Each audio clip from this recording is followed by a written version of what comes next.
I'm Kamal Santamaria here in Doha with a look at some of the stories we're covering here on Al Jazeera. Newly declassified documents say Israel tried to sell nuclear weapons to South Africa in 1975. They show an agreement was struck between their respective defense ministers, Shimon Peres and P.W. Botha. A spokesman for Mr. Peres, though, denies these claims. Waldo Stump, a former chief executive of South Africa's Atomic Energy Commission, told us why South Africa would have wanted those nuclear weapons. At that stage, the Cubans were amassing in Angola, and the then South African government perceived them as a real threat to our country and wanted a political leverage to convince particularly the West and the major powers to step in if the Cubans started marching south. And therefore, Mr. P.W. Botha, even when he became president later on, was quite adamant that the South African nuclear weapons program was there for political reasons, was never there for tactical reasons.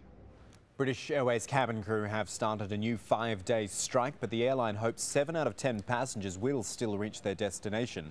A further 2 strikes are planned over cuts to jobs, wages and working conditions. Britain's biggest airline did report record losses last week as well. The Thai army has asked the government to extend a curfew in Bangkok and 24 provinces for another 7 days. But in the capital, shops are back in business after a massive clean-up since the crackdown on the red shirt protesters. Step Varson has more from Bangkok. Thankful for a safe return to school, 2 weeks of forced vacation is over. And with the remains of violent clashes cleaned up, classes around Bangkok city centre start again. I felt really uncomfortable during the violence. I couldn't go anywhere. For 2 months, the centre of Bangkok was occupied by the anti-government red shirt protesters.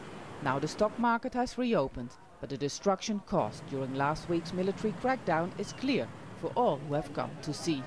It's hard to imagine that this was a battle zone just a little less than a week ago.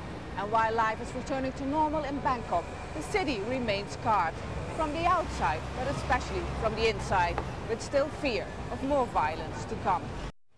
Just some of the stories we're looking at here on Al Jazeera. The latest on those and plenty more is at aljazeera.net/English.